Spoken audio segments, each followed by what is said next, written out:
Good morning to all. നമ്മൾ ഇന്ന് ഈ വീഡിയോയിൽ ഡിസ്കസ് ചെയ്യുന്നത് +1 ഫിസിക്സ് ടെക്സ്റ്റ് ബുക്കിലെ 5ാമത്തെ ചാപ്റ്ററായ വർക്ക് എനർജി ആൻഡ് പവർ എന്നതിലൊരു ഇമ്പോർട്ടൻറ്റ് ടോപ്പിക്കാണ്. വർക്ക് ഡൺ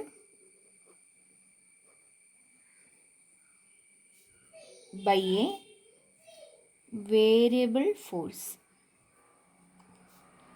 ഇതിന് മുന്നിലുള്ള വീഡിയോയിൽ നമ്മൾ വർക്ക് ഡൺ എന്താണെന്നും അതിൻ്റെ ഇക്വേഷനും ഒക്കെ പറഞ്ഞിരുന്നു. എന്നാൽ പക്ഷേ അതെല്ലാം പറഞ്ഞത് ഒരു കോൺസ്റ്റൻറ്റ് ഫോഴ്സിൻ്റെ കേസ് വെച്ചിട്ടായിരുന്നു. പക്ഷേ ഫോഴ്സ് വേരി ചെയ്യുവാണെങ്കിൽ വർക്ക് ഡണ്ണിൻ്റെ ഇക്വേഷൻ എങ്ങനെ വരും എന്നാണ് നമുക്ക് നോക്കേണ്ടത്. അതിനുവേണ്ടി നമ്മൾ ഗ്രാഫ് ഉപയോഗിച്ചാണ് നോക്കുന്നത്. ഒരു ഫോഴ്സ് ഡിസ്പ്ലേസ്മെൻറ്റ് ഗ്രാഫ് എടുക്കുന്നു.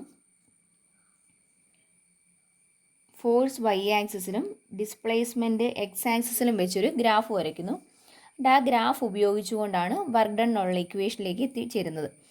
അതിനുവേണ്ടി നമ്മളിവിടെ നമ്മുടെ ഗ്രാഫിൻ്റെ ഷേപ്പ് ഇപ്പോൾ ഇതാണെന്ന് കരുതുക. ഇങ്ങനെയൊരു ഗ്രാഫ് നമ്മളെടുത്തു. ഈ ഗ്രാഫ് കാണുമ്പോഴേ അറിയാം ഇതിനകത്ത് ഫോഴ്സും ഡിസ്പ്ലേസ്മെൻറ്റും ഡയറക്റ്റ്ലി പ്രൊപ്പോർഷണൽ അല്ല. ഡിസ്പ്ലേസ്മെൻറ്റ് ഫോഴ്സ് വേരി ചെയ്തുകൊണ്ടേ ഇരിക്കുവാണ്. ഒരു വേരിയബിൾ ഫോഴ്സാണിത്. ഇനി ഇവിടെ നോക്കുക, ഇതിൻ്റെ സ്റ്റാർട്ടിങ് പോയിൻ്റ് അല്ലെങ്കിൽ ഇതിൻ്റെ ആദ്യത്തെ പൊസിഷൻ XI എന്ന് കൊടുത്തെന്ന് കരുതുക. ഏതെങ്കിലും ഒരു ഒബ്ജക്റ്റ്, ആ ഒബ്ജക്റ്റിൽ നമ്മൾ ഫോഴ്സ് അപ്ലൈ ചെയ്യുമ്പോൾ അതിനുണ്ടാകുന്ന ഡിസ്പ്ലേസ്മെൻറ്റ് വെച്ച് വരച്ചിരിക്കുന്ന ഒരു ഗ്രാഫാണിതെന്ന് കരുതുക. അങ്ങനെയാണെങ്കിൽ അതിൻ്റെ ഇനീഷ്യൽ പൊസിഷൻ XIയും ഫൈനൽ പൊസിഷൻ XFുമാണെന്ന് കൊടുക്കുന്നു. അപ്പോൾ XI ടു XF വരെയാണ് മൂവ് ചെയ്യുന്നത്. ഫോഴ്സ് പക്ഷേ വേരി ചെയ്തുകൊണ്ടേ ഇരിക്കുവാണ്. സോ നമുക്ക് നേരത്തെ ആ ഇക്വേഷൻ നേരിട്ടിട്ട് കൊടുക്കാൻ പറ്റില്ല. എങ്ങനെ മാറ്റം വരും എന്ന് നോക്കുന്നു. അതിനുവേണ്ടി നമ്മൾ ചെയ്യുന്നത് ചെറിയ ചെറിയ എലമെൻറ്റുകളാക്കി ഈ ഒരു ഗ്രാഫിനെ മാറ്റുന്നു. ചെറിയ ചെറിയ എലമെൻറ്റുകളാക്കുന്നു ഇതിനെ.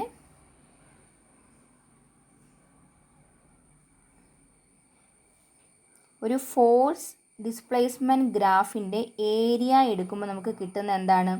വർക്ക് ഡൺ ആണ് കിട്ടുന്നത്.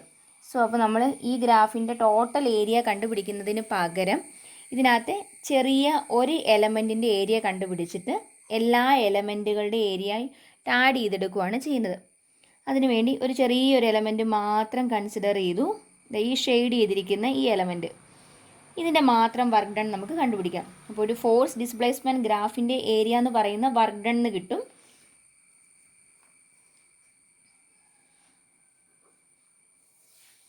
Area under A force displacement graph എന്തായിരിക്കും കിട്ടുന്നത്?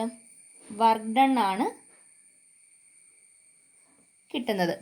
നമ്മളിതിന് ടോട്ടൽ ഈ ഗ്രാഫിൻ്റെ ഏരിയ എടുക്കുന്നതിന് പകരം ഒരു ചെറിയ എലമെൻറ്റിൻ്റെ മാത്രം ഏരിയ കണ്ടുപിടിക്കുന്നു. ഈ ചെറിയ എലമെൻറ്റിനകത്ത് ഈ ഒരു ഡിസ്പ്ലേസ്മെൻ്റ് എന്ന് പറയുന്നതിന് Δx എന്ന് കൊടുത്തെന്ന് കരുതുക.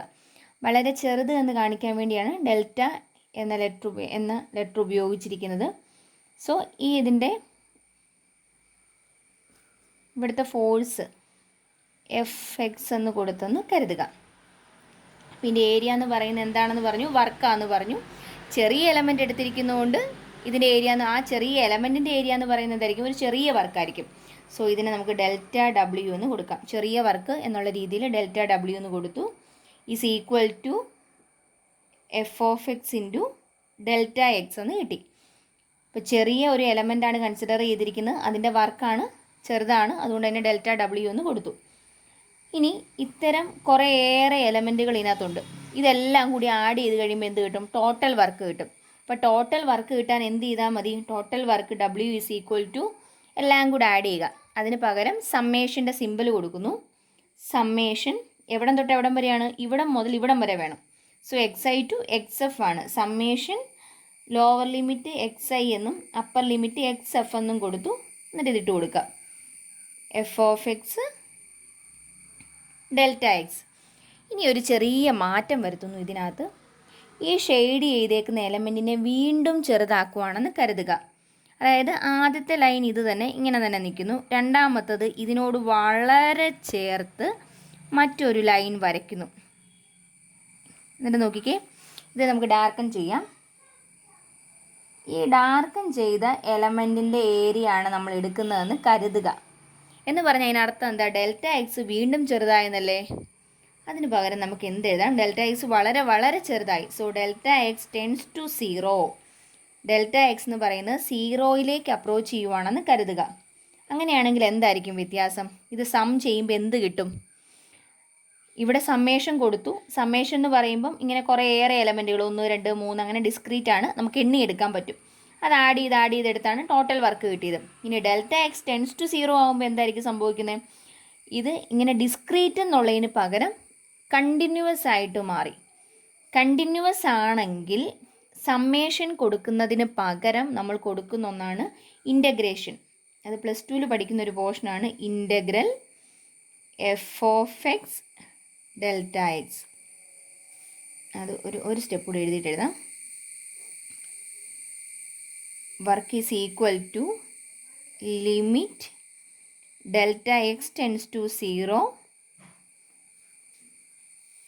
xi to xf F of X delta X എന്ന് കൊടുത്തു. Limit delta X tends to 0. Delta X 0യിലോട്ട് അടുക്കുമ്പോൾ അല്ലെങ്കിൽ നമ്മൾ എടുക്കുന്ന എലമെൻറ്റ് വീണ്ടും ചെറുതാകുമ്പോൾ എന്ത് പറ്റും? ഇത് ഡിസ്ക്രീറ്റ് എന്നുള്ളത് മാറി കണ്ടിന്യൂവസ് ആവുകയാണ്, ഫുൾ സം ചെയ്യുവാണ്. ഒരു പോയിൻ്റ് പോലും വിടാതെ എല്ലാത്തിനെയും സം ചെയ്യുമ്പോൾ നമുക്ക് ഈ സമ്മേഷന് പകരം എന്തിട്ട് കൊടുക്കാം? ഇൻ്റഗ്രേഷൻ്റെ സിമ്പിൾ ഇട്ട് കൊടുക്കാം. Is equal to integral F of X D X എന്ന് വന്നു. അവിടെയും ലോവർ ലിമിറ്റും അപ്പർ ലിമിറ്റും കൊടുക്കണം. എവിടെ തൊട്ട് എവിടം വരെയാണെന്നുള്ളത് xi ടു xf. അതാണ് അതാണ് ടോട്ടൽ വർക്ക് ഡൺ എന്ന് പറയുന്നത്. അങ്ങനെയാണെങ്കിൽ ഒരു വേരിയബിൾ ഫോഴ്സ് ആണെങ്കിൽ അതിൽ വർക്ക് ഡൺ കണ്ടുപിടിക്കാനുള്ള ഇക്വേഷനാണ് ഈ കൊടുത്തിരിക്കുന്നത്. ഇനി നമ്മൾ ചെയ്യുന്നത് വർക്ക് എനർജി തിയറം തന്നെ വേരിയബിൾ ഫോഴ്സ് വെച്ചിട്ടുള്ള നോക്കുകയാണെന്ന് കരുതുക. Work energy theorem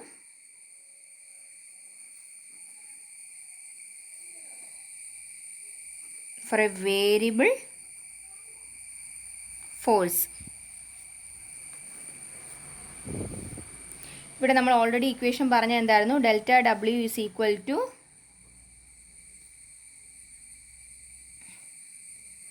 F of X delta X എന്ന് പറഞ്ഞിരുന്നു. ഇതിന് പകരം ഈ ഡെൽറ്റ ഉദ്ദേശിച്ചിരിക്കുന്ന ചെറുത് എന്ന് കാണിക്കാൻ വേണ്ടിയായിരുന്നു. അതിന് പകരം ഡി വെച്ച് റെപ്രസെൻറ്റ് ചെയ്യാം. D W is equal to F of X D X എന്ന് കൊടുക്കാം. ഇനി എഫ് ഓഫ് എക്സ് എന്ന് പറയുന്നത് എന്താണ്? ഫോഴ്സ് ആണ്. ഫോഴ്സിന് ഇക്വേഷൻ എന്താണ്? മാസ് ഇൻറ്റു ആക്സിലറേഷൻ ആണ്. സോ എഫ് ഓഫ് എക്സിൻ്റെ സ്ഥാനത്ത് എം എ എന്ന് കൊടുക്കുന്നു. എം എ ഡി എക്സ് എന്ന് വന്നു. ആക്സിലറേഷൻ്റെ സ്ഥാനത്ത് എന്ത് കൊടുക്കാം? Acceleration is equal to D V by D T ആണ്. So M into D V by D T into D X എന്ന് വന്നു. ഇതിൽ നിന്നും ഈ ഡി എക്സ് ബൈ ഡി ടിയെ ഒന്നിച്ച് ചേർത്ത് എഴുതുവാണെന്ന് കരുതുക. D X by D T എന്ന് പറയുന്നത് വെലോസിറ്റിയാണ്. സോ ഇവിടെ വെലോസിറ്റി എന്നിട്ട് കൊടുക്കാം. Mass into velocity into D V, അതാണ് ഡി ഡബ്ല്യു. അങ്ങനെയാണെങ്കിൽ ടോട്ടൽ വർക്ക് കണ്ടുപിടിക്കാൻ വേണ്ടി ഇൻ്റഗ്രേറ്റ് ചെയ്താൽ മതി. നമ്മളിവിടെ പറഞ്ഞിരുന്നു ടോട്ടൽ വർക്ക് കണ്ടുപിടിക്കാൻ ഇൻ്റഗ്രേറ്റ് ചെയ്താൽ മതി. അങ്ങനെയാണെങ്കിൽ എന്ത് വരും? Total work is equal to integral M V D V എന്ന് വന്നു. ഇവിടെ നോക്കിക്കേ, ഇവിടുത്തെ കേസിൽ വേരിയബിൾ ഏതായിരുന്നു? ഡിസ്പ്ലേസ്മെൻ്റ് ആയിരുന്നു വേരിയബിൾ. പക്ഷേ ഇവിടെ വന്നപ്പോഴത്തേനും അത് വെലോസിറ്റി ആക്കി നമ്മൾ മാറ്റി. ഇവിടെ വെച്ചൊരു ചെറിയ ചേഞ്ച് വരുത്തി ആക്സിലറേഷനെ കൺവേർട്ട് ചെയ്ത് അതിൻ്റെ ഇക്വേഷനിലേക്ക് മാറ്റി കഴിഞ്ഞപ്പോൾ അവിടെ എന്തായിട്ട് മാറി? ഓട്ടോമാറ്റിക്കലി വെലോസിറ്റി ആയി വേരിയബിൾ. അങ്ങനെയാണെങ്കിൽ ഇതിൻ്റെ ലിമിറ്റ് വരുമ്പോഴും വെലോസിറ്റി വെച്ചിട്ട് വേണം വരാനായിട്ട്. ലോവർ ലിമിറ്റ് യു എന്നും അപ്പർ ലിമിറ്റ് വി എന്നും കൊടുത്തു. അതായത് ഇനീഷ്യൽ വെലോസിറ്റി, ഫൈനൽ വെലോസിറ്റി. ഇനി നമുക്ക് നോക്കാം. ഇതിനകത്ത് ഡി കഴിഞ്ഞ് വന്നിരിക്കുന്ന ടേം ഏതാണോ അതാണ് വേരിയബിൾ. അങ്ങനെയാണെങ്കിൽ വെലോസിറ്റിയാണ് വേരിയബിൾ. അങ്ങനെയാണെങ്കിൽ എം എന്താണ്? കോൺസ്റ്റൻ്റ് ആണെന്ന് പറയാം. കോൺസ്റ്റൻ്റ് ആണെങ്കിൽ നമുക്കതിനെ പുറത്തേക്ക് എടുക്കാം. അപ്പോൾ M into integral U to V V D V എന്ന് കിട്ടി. ഇനി ഇതിനെ ഇൻ്റഗ്രേറ്റ് ചെയ്യാനുള്ള ഇക്വേഷൻ, ഇൻ്റഗ്രേറ്റ് ചെയ്യുന്നതിൻ്റെ ഇക്വേഷൻ ഒന്ന് നോക്കാം. Integral X raise to N D X is equal to X raise to N plus 1 by N plus 1. അതാണ് equation. അങ്ങനെയാണെങ്കിൽ ഇവിടെ എന്ത് വരും? ഇവിടെ ഇൻ്റഗ്രൽ വി ഡി വി ആണ് കിടക്കുന്നത്. വിയുടെ പവർ പ്രത്യേകിച്ചൊന്നും എഴുതിയില്ലെങ്കിൽ അതിനർത്ഥം ഇവിടെ 1 ഉണ്ടെന്നാണ്. സോ എന്നിൻ്റെ സ്ഥാനത്ത് 1 ആണ്. അപ്പോൾ ഇക്വേഷൻ എങ്ങനെയായിരിക്കും? V raise to N plus 1ൻ്റെ സ്ഥാനത്ത് എന്നിൻ്റെ സ്ഥാനത്ത് 1 ആണ്. അപ്പോൾ 1 plus 1 by 1 plus 1 is equal to എന്തെന്ന് കിട്ടും? വി സ്ക്വയർ ബൈ 2 എന്ന് കിട്ടി. അതെടുത്ത് ഇങ്ങോട്ട് ഇട്ട് കൊടുക്കുക. അപ്പോൾ എന്ത് വന്നു? M into V square by 2 lower ലിമിറ്റും അപ്പർ ലിമിറ്റും കാണിക്കുന്നു യു ടു വി. ഇനി ആദ്യം അപ്പർ ലിമിറ്റ് കൊടുക്കുക. അപ്പർ ലിമിറ്റ് എന്താണ്? വി തന്നെയാണ്. സോ വ്യത്യാസം വരുന്നില്ല. v²/2 മൈനസ്, ഇനി വിയുടെ സ്ഥാനത്ത് ലോവർ ലിമിറ്റ് കൊടുക്കുന്നു. അപ്പോൾ എന്ത് വരും? mu²/2 എന്ന് കിട്ടി.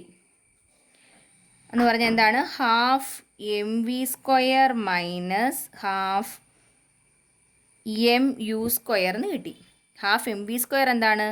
ഫൈനൽ കൈനറ്റിക് എനർജിയാണ് മൈനസ് ഇനീഷ്യൽ കൈനറ്റിക് എനർജി.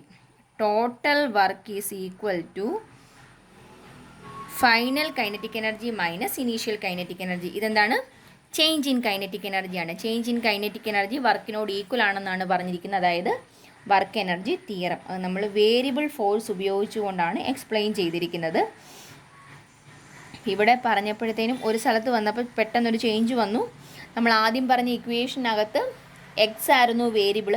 ഇവിടെ വന്നപ്പോൾ അത് വി ആയിട്ട് മാറിയത് എങ്ങനെയാണെന്ന് മനസ്സിലായല്ലോ.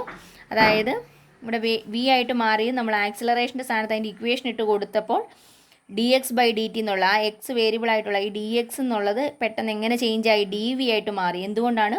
dx/dt എന്ന് പറയുന്നത് വെലോസിറ്റി ആയിരുന്നു. അപ്പോൾ അതിനെ മാറ്റി എഴുതിയപ്പോൾ മിച്ചം dv എന്ന് വന്നു. സോ ഇങ്ങോട്ട് വന്നപ്പോഴത്തേനപ്പം വെലോസിറ്റി വേരിയബിളായിട്ട് മാറി. വെലോസിറ്റിയുടെ വേരിയേഷൻ എങ്ങനെയാണ്? ഇനീഷ്യൽ വെലോസിറ്റി u എന്നും ഫൈനൽ വെലോസിറ്റി v എന്നും കൊടുത്തിട്ടാണ് നമ്മൾ ചെയ്തു പോന്നിരിക്കുന്നത്.